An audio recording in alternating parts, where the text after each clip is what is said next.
I head over to the stove and reach for a pan.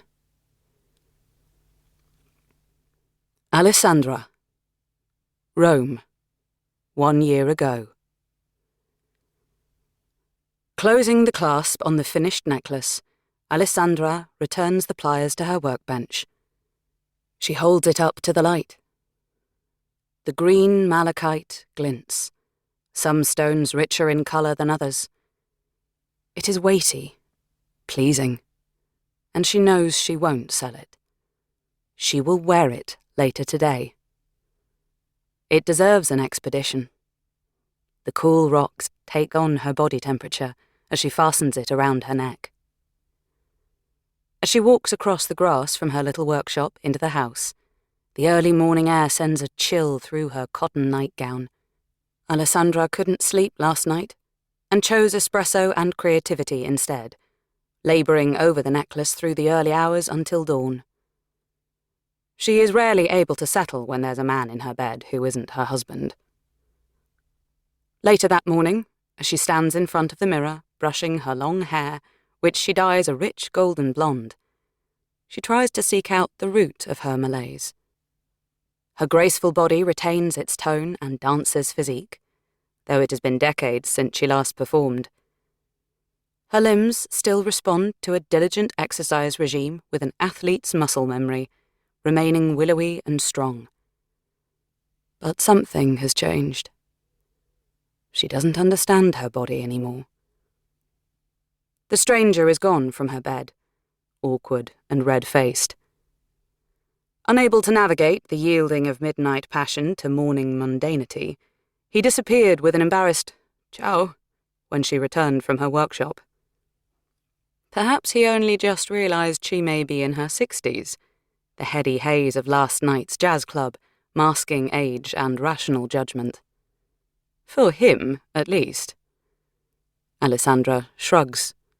She does not care. She didn't even ask his name. She chooses her outfit carefully, one of her husband Filippo's favourites. It will complement her new creation hanging around her neck. The opposing purple-coloured dress will encourage the green stones to gleam. Filippo will be home soon. She smiles at the thought. The plop of letters on the doormat brings her out of her musings, and she glides to collect the post. Her heartbeat quickens as she sees the stamp on the top of an envelope addressed to her. Shredding the seal, she unfolds the paper with trembling hands and devours the words with her eyes. She hugs it to her heart, trying to absorb the meaning, then rereads the text to ensure she didn't dream it. Leaning back on the wall, she knows she must tell Filippo. They've never hidden anything from each other, no matter how painful the news is to share.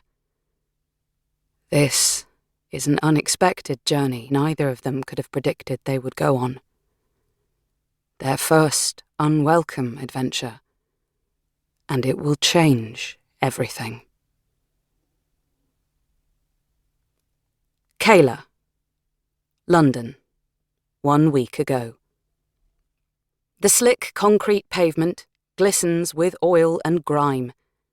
Umbrellas unfurl as if the street were a giant flower bed revealing its multicoloured petals. Shoulders hunched, footsteps splashing in muddy puddles as shadows huddle in doorways. Kayla sees them driving towards her, discussing the cross words she'd exchanged with them some 10 minutes ago. Oblivious to any peril, they near the traffic lights because why would they think the worst? But why wouldn't they? Kayla's father indicates left. In the distance, she sees the other car making its illegal move. Weaving wildly along the bus lane, spraying water. Frozen to the spot, Kayla is unable to tear her eyes away as a blur of blue hurtles past. As the car nears the junction, the world suddenly stops, suspended in motion. She can't work out how to prevent what she knows will follow. She is powerless as the scene restarts, wincing as she hears a sickening crunch, the loud